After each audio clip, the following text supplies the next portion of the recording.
咗我哋會話呢啲好咁硬件式嘅基建之外，另一樣嘢就係我哋睇翻成個數字化互聯網喺中國嘅發展上邊。而家大家話要網購，要去點外賣，甚至乎如果我哋話要去喺一個鄉村嗰邊去點樣去由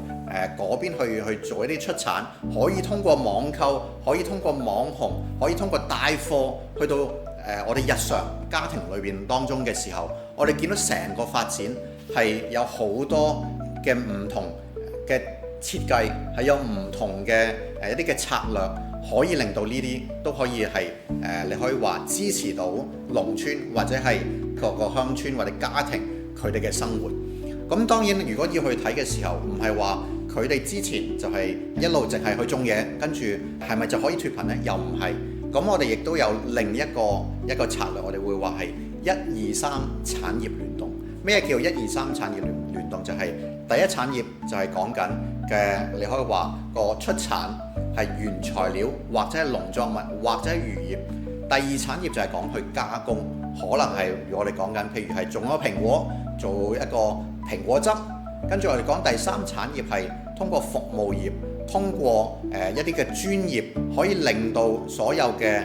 成個我哋會話去支持咗，可能係農村嗰邊可以將某一啲嘅服務呢，可以令到大家去做一個文旅，或者係更加去了解個農村去發展。咁當1、2、3產業可以夾埋一齊喺個貧困嘅地區去發展出嚟嘅時候，佢哋嘅經濟就可以發展出嚟。咁所以當我哋去睇翻成個脫貧過程嚟講，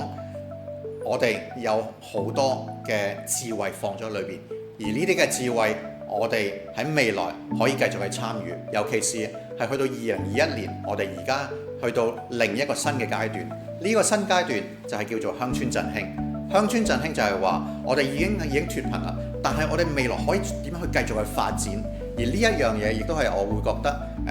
香港嘅年輕人或者香港唔同嘅專業人士可以一齊去參與，嚟到去推動到成個國家可以無論係農村嗰邊、鄉村或者喺一個城市嗰邊都可以發展得好好。呢個就係我會見到未來一個發展嘅趨勢。